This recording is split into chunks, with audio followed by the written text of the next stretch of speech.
Kiai Haji Ali Mas'ud atau biasa dipanggil Mbah Ali Mas'ud atau juga Gus Ud atau dikenal juga dengan Mbah Hud merupakan salah seorang tokoh agama yang memiliki jasa sangat besar dalam membantu mengatasi problem atau masalah yang dihadapi masyarakat, khususnya masyarakat Pagerwojo, Sidoarjo. Pada umumnya masalah yang dihadapi masyarakat masalah sehari-hari seperti masalah ekonomi, pribadi, masalah usaha, dan lain sebagainya. Kiai Haji Ali Mas'ud dikenal masyarakat karena kelebihan yang beliau miliki yang tidak dimiliki oleh manusia biasa pada umumnya.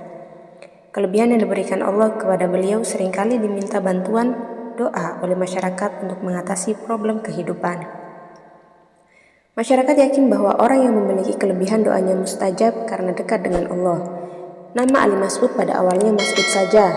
Nama Ali ditambahkan setelah beliau menunaikan rukun Islam yang kelima, yakni ibadah haji. Sejak itulah nama beliau menjadi Kiai Haji Ali Mas'ud atau Gus Ud. Orang tuanya dan garis keturunannya sampai Sunan Gunung Jati. Masyarakat desa Pagerwojo dan umum meyakini bahwa beliau merupakan salah satu waliullah. Jika disebut Ali Mas'ud, orang yang pernah bergaul dengan beliau akan teringat dengan sosok dan karakter beliau yang bertubuh kecil dan sederhana, namun memiliki sikap yang tegas dan bijaksana. Nakalnya sejak kecil, beliau seorang wali Allah yang luar biasa sekali. Hingga tidak ada satupun para ulama di tanah Jawa ini yang tidak kenal beliau. Jika dilihat dari garis nasabnya, beliau juga masih keturunan dengan Sayyid Badruddin bin Ali Akbar bin Sulaiman. Ali Mas'ud mendapat derajat kewalian sejak masih kecil, sangat nakal dan banyak tingkah, hingga membuat sang ayah memarahinya. Sang ayah konon yang alim dan mengajar ngaji di rumahnya. Saat beliau mengajar ngaji, sering terganggu oleh teriakan-teriakan Ali Mas'ud tersebut. Pernah suatu ketika ayahnya sangat marah atas kelakuan dirinya karena tidak bisa diam dan selalu teriak-teriak dengan memakai kuda-kudaan yang ia tumpangi sambil berlarian dan lompat-lompat. Selalu begitu tanpa melihat waktu yang kurang tepat dan tidak peduli ayahnya sedang mengajar ngaji. Karena suara Gus Ud sangat mengganggu sehingga ayahnya membentak dan marah sekali. Semua yang hadir sangat kaget dan takut sekali mendengar bentakan ayah Gus Ud tersebut, tak terkecuali Gus Ud sendiri. Saking takutnya, Gus Ud melarikan diri dan dia menghilang selama 3 hari. Dia tidak kelihatan sama sekali, jadi keadaan menjadi sepi tidak seperti biasanya. Kesepian tersebut baru menyadarkan hati ayahnya. Dalam hatinya ayahnya berkata, "Tumben Gus, tidak ada suara teriakanmu." Ayahnya memanggil putranya tersebut tetapi tidak ada sautan. Diulangi beberapa kali tetap tidak ada jawaban. Muncul perasaan tidak enak, maka ayahnya menyuruh santri yang dari Pasuruan untuk mencari Gus Ud kecil itu. Akhirnya santri tersebut mencari Gus Ud kecil kemana-mana, namun tidak membuahkan hasil. Orang tuanya semakin khawatir sebab Gus Ud tidak kunjung ditemukan. Akhirnya orang tuanya mengarahkan semua santri dan masyarakat sekitar untuk mencari Gus Ud. Konon pencarian tersebut sekitar kurang lebih 3 hari.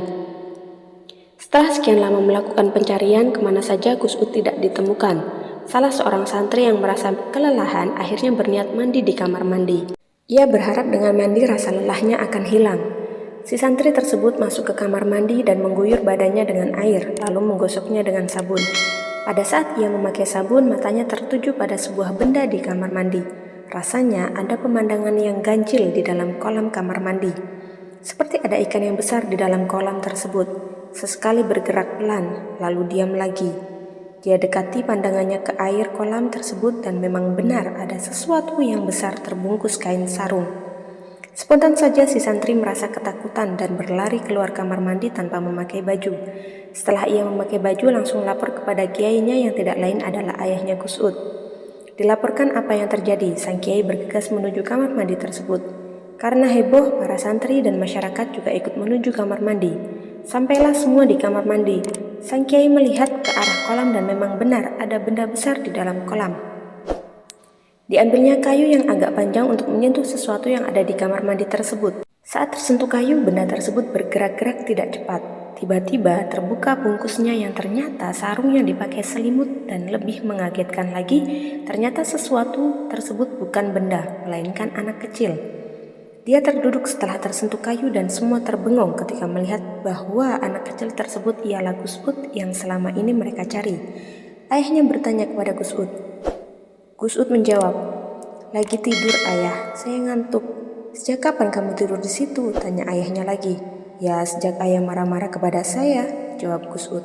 Subhanallah, semua ini terjadi atas kuasa Allah.